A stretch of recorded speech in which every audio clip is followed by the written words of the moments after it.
Somewhere in the world, right now, someone is lying awake at 3 in the morning, replaying a conversation from 6 years ago. Somewhere else, someone is washing their hands for the fourth time in 10 minutes, even though they know, logically, that their hands are clean. Somewhere else, someone's heart is pounding in a grocery store for no reason they can name. None of these people are broken. The real answer is far stranger than broken. Their brains are doing exactly what brains have always done, just aimed at a world they were never built for. Every mental disorder you've ever heard of started as something useful. That's the part almost nobody tells you. Before any of these patterns had names, they had jobs, survival jobs. And understanding those original jobs changes almost everything about how you see the mind. Take depression. Picture the lowest, heaviest version of it. No energy, no motivation, no interest in things that used to matter. For decades, doctors treated this purely as malfunction, a broken chemical switch.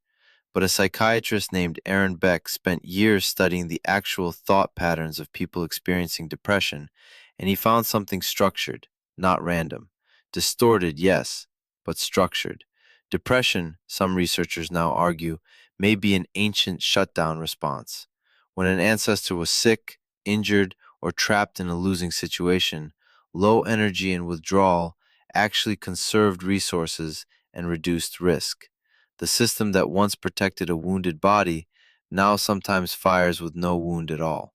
Anxiety disorder works on a similar principle, just aimed forward instead of inward. Your body has an alarm system built to scan constantly for threat. In a world full of predators, that alarm needed to fire fast and often, because a false alarm cost nothing but a false sense of safety could cost your life. Today the predators are gone, but the alarm still scans. It just finds new targets, emails, deadlines, silence from a phone that used to buzz. The wiring hasn't changed. The environment triggering it has changed completely. Panic disorder is that same alarm system, but turned all the way up, all at once. A racing heart, shortness of breath, a feeling that something catastrophic is happening, even in a completely safe room. It's your body's full emergency response, the one meant for a genuine life-threatening moment, misfiring with no actual threat present. The body doesn't know the difference between real danger and remembered danger. It reacts the same way either time. Social anxiety disorder takes that same threat detection system and points it at something ancient humans could not afford to ignore either: their standing in the group. For most of human history, being rejected by your tribe wasn't just uncomfortable, it was a death sentence. No group meant no protection, no shared food, no safety in numbers. So the brain built a powerful early warning system for social threat, one that watches faces, tone, and judgment with intense precision. That system still runs today, even in rooms full of people who mean you no harm at all. Obsessive compulsive disorder, OCD, is often misunderstood as simple neatness or preference. It isn't. It's an intrusive thought paired with a compulsive action meant to neutralize a feared outcome, even when the person recognizes the fear is irrational. Underneath it sits a very old system called threat monitoring, the same mental checkpoint that once made sure a shelter was secure or that food wasn't contaminated. Checking, cleaning, and confirming used to be adaptive behaviors that kept ancestors alive. In OCD, that checkpoint gets stuck in a loop, firing over and over, refusing to accept that the danger has passed. Post-traumatic stress disorder, PTSD, comes from a different direction. It isn't a malfunctioning warning system. It's a warning system that learned its lesson too well. A psychiatrist named Judith Herman spent decades studying trauma survivors and found that the mind, after a genuinely dangerous event, doesn't simply file the memory away.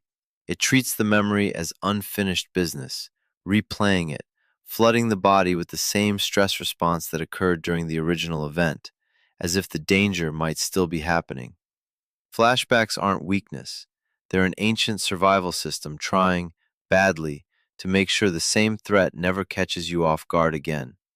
Bipolar disorder moves between two extremes, a depressive state and a manic or hypomanic state, marked by elevated energy, racing thoughts, and impulsivity. A researcher named K. Redfield Jameson, who studies mood disorders and has written extensively on the subject, has pointed out something striking. The manic state, in smaller doses, closely resembles bursts of creativity, ambition, and risk-taking that have historically driven remarkable achievement. The theory isn't that bipolar disorder is a gift. It's that the underlying machinery, mood as a resource allocation system, shifting energy up during opportunity and down during threat, exists in everyone. In bipolar disorder, that natural swing becomes far more extreme and far less controllable. ADHD is often described as a deficit, but look closer at what it actually is.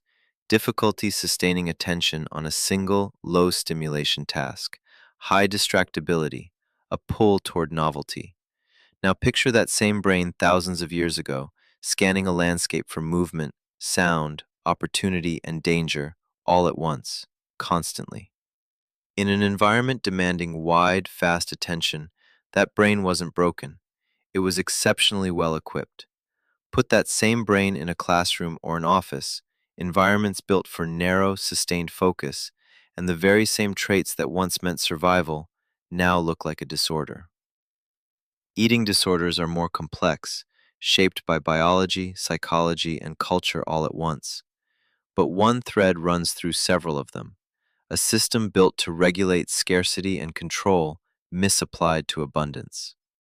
For most of human history, food access was inconsistent, and the body evolved tight systems to manage hunger, restriction, and intake.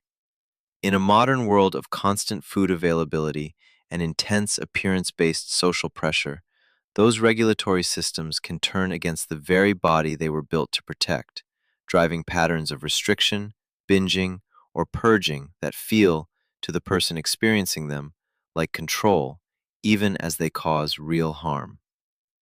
Personality disorders describe long-term, rigid patterns of thinking, feeling, and relating to others that differ significantly from cultural expectations and cause real difficulty in relationships or daily functioning.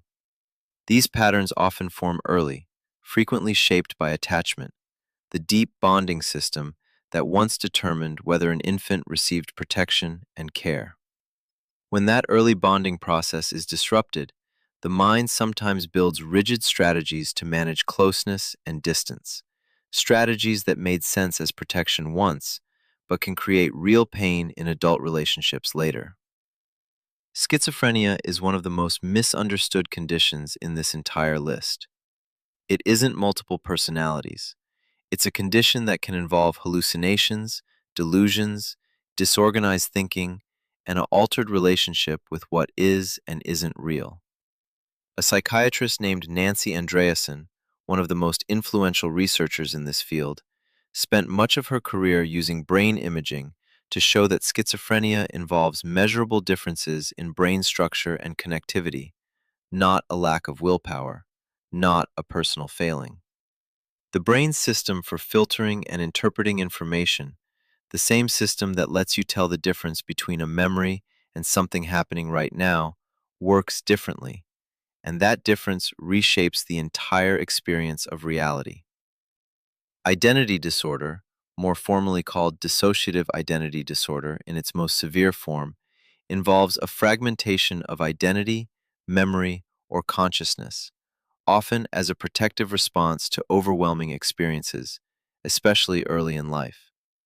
Dissociation itself is not rare. Nearly everyone has driven somewhere and arrived with no memory of the drive, a mild, everyday version of the mind stepping partially offline. Dissociative identity disorder represents a much more extreme version of that same basic mechanism, one that, in its origin, may have served as an escape route when an experience was too overwhelming to face directly, at the cost of a fractured sense of self. Here's the pattern hiding underneath every single one of these conditions. None of them are the mind failing at its job. They're the mind doing its original job in a world that no longer matches the one it was built for. Vigilance, bonding, threat detection, resource conservation, memory protection. Every mechanism on this list once kept a human being alive. The systems didn't get worse. The world around them changed faster than the systems could adapt. That doesn't make any of these conditions simple, and it doesn't make them a secret superpower waiting to be unlocked. Depression is still exhausting. Anxiety is still exhausting. Living with any of these patterns is genuinely difficult, and real treatment, real support, and real care matter enormously. But there's something worth holding on to in all of this. Somewhere in the world, right now, someone lying awake at 3 in the morning isn't broken. Their mind is running an old, protective program in a new, unfamiliar world. And understanding that is the first step toward meeting it with something other than shame.